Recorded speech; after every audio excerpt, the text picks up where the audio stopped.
Instant solennel ce midi à l'hôtel de police d'Épinal. C'est l'actu en bref de ce jeudi 25 mai. Une minute de silence a été observée devant le commissariat spinalien après l'accident survenu dimanche matin à Villeneuve-d'Ascq entraînant la mort de 3 policiers du commissariat de Roubaix. Leur véhicule avait été percuté de plein fouet par une autre voiture roulant à contresens et à vive allure. Face à eux, le conducteur était alcoolisé et sous l'emprise de stupéfiants.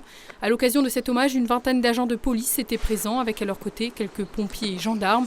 Une cérémonie présidée par le ministre de l'Intérieur, Gérald Darmanin, devrait également avoir lieu demain à Roubaix.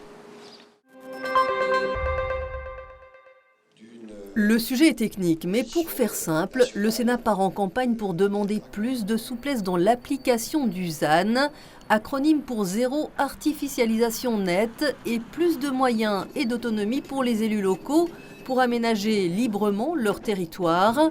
Les deux sénateurs vosgiens avaient convié les maires lors d'une réunion ce jeudi à Épinal, en présence de Jean-Baptiste Blanc, leur confrère du Vaucluse, rapporteur d'une proposition de loi votée par 300 parlementaires de la Chambre haute. Le Sénat voit le ZAN comme une démarche imposée par le gouvernement qui vise à diviser par deux sur la prochaine décennie l'urbanisation des espaces naturels et obtenir un solde neutre d'artificialisation des sols d'ici 2050.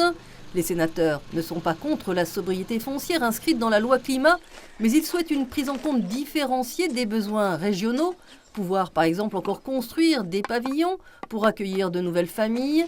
Le gouvernement a commencé à lâcher du lest en accordant un droit à l'hectare pour des projets réservés aux communes rurales.